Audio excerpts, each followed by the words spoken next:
अभी क्या है, ये गाइडलाइन क्यों आई है? क्योंकि इतना मास स्प्रेड हो चुका है कोरोना ना, कि अब आपको हर दूसरे आदमी से बच के रहना पड़ेगा। पहले ये सिंगल मास्क की बात इसलिए की गई थी, कोरोना थोड़े थोड़े जगहों पे था। अभी इतना तेजी से स्प्रेड हो रहा है ना कि आपको ज्यादा बचने के लिए किया जा रहा है। हालांकि फेस शील्ड भी ज्यादा रहता है अगर आप एक सिंगल मास्क यूज करते हैं, और अगर आप फेस शील्ड यूज कर लेते हैं तो ये भी ज्यादातर जी। ठीक लगता है, क्योंकि ये अगर हम फेस शील्ड लगा लेते हैं तो थोड़ा मतलब आगे से कोई कितना भी आता है तो इसमें गैप नहीं हाँ रहते फेस शील्ड में। तो ये भी एक सुरक्षित हाँ। आइडिया है यहाँ पे। लेकिन सबसे जरूरी चीज समझने की क्या है कि अभी आपको जो करना है 15 से 20 मई तक कीजिए। रीजन समझिए, जब गर्मी के दिनों में सूरज निकलता है ना, तो वो सूरज जब पीक पर पहुंचता है, तो जब सूरज चढ़ रहा होता है तो उसमें बहुत गर्मी रहती है। लेकिन वही 2 बजे के बाद जब ढलने रहता है तो वो सूरज में रोशनी रहती है, वो गर्मी, वो जलन नहीं रहती है।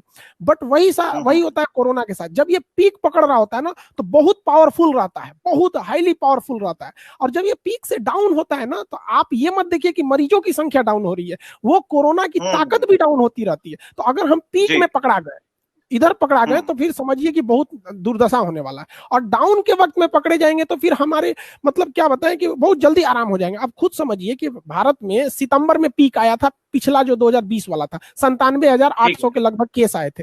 और बिहार में देखिए आप लोग का सितंबर अक्टूबर में चुनाव हो रहा था, तो क्या उसमें कोरोना नहीं फैला? अगर फैला रहता तो इसी तरह हाहाकार भी मचा रहता।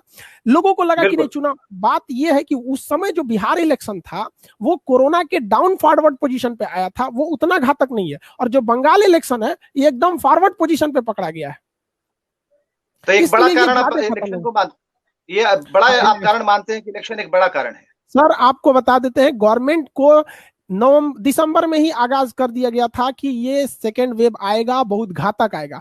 लेकिन गवर्नमेंट के पास क्या था कि इलेक्शन कमीशन को 5-5 राज्यों के चुनाव कराने थे। अब हम लॉकडाउन के बीच में चुनाव कराएंगे तो फजीहत होगा, उससे अच्छा क्या करते हैं, चुनाव करा देते हैं, लॉकडाउन भी नहीं रखते हैं। अब गवर्नमेंट, लॉकडाउन खत्म हो गया, ये चुनाव खत्म हो गया, उत्तर प्रदेश में पंचायत चुनाव में भी मतगणना कंप्लीट है लगभग। तो अभी क्या है कि गवर्नमेंट अब 1 से 2 दिन में एक्शन ले लेगी। ये चुनाव आयोग ने बहुत गलत डिसीजन लिया, इतिहास याद रखेगा इस घटना को हमेशा। खान सर, एक बात और भी है, लोग अब पूछना लोगों ने शुरू कर दिया है कि जो ऑक्सीजन अस्पताल बनाने के लिए, सिलेंडर की व्यवस्था करने के लिए या खुद से उत्पादन करने के लिए जो बातें कह रहे हैं उसमें क्या सच्चाई है? कितनी ये दूर की कौड़ी है और कितना आसान है कि सरकार ने कहा और कल तक वो पूरी सिलेंडर तैयार है, अब यहीं से उत्पादन करेंगे, आसान है क्या इतना?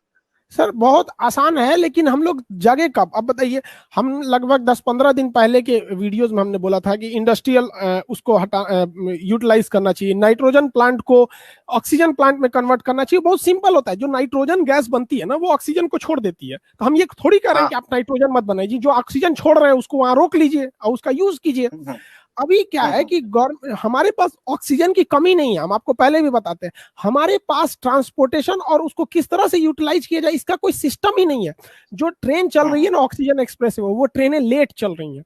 दिख तो रही है ट्रेन चल रही है, क्या आप बता सकते हैं कि वो उड़ीसा के राउरकेला से 24 घंटा के अंदर दिल्ली पहुंच जाएगी? नहीं, 35 घंटा में दिल्ली ये पहुंच सटीक रही है। बात है, एकदम तो सटीक बात है। हाँ। आप क्या करेंगे भाई, ट्रेन चला के फिर उस तरह? तो आप तो कहेंगे राउरकेला से आप ट्रक को अगर ग्रीन कॉरिडोर लेके आते हैं, ग्रीन कॉरिडोर मतलब होता है कि पुलिस साथ साथ चलती है, आगे कोई रेड सिग्नल हो या ट्रैफिक जाम हो पुलिस निकाल देती है, उसको केवल और केवल ग्रीन मिलता है। तो उड़ीसा के राउरकेला से आप क्या कर सकते हैं, दिल्ली में 24 घंटा में आप ग्रीन कॉरिडोर बना के ला सकते हैं, और ऑक्सीजन बिल्कुल। एक्सप्रेस ट्रेन से ला रहे हैं तो 33 घंटा लग रहा है। तो ये थोड़ी थोड़ी मिसमैनेजमेंट हो रही है।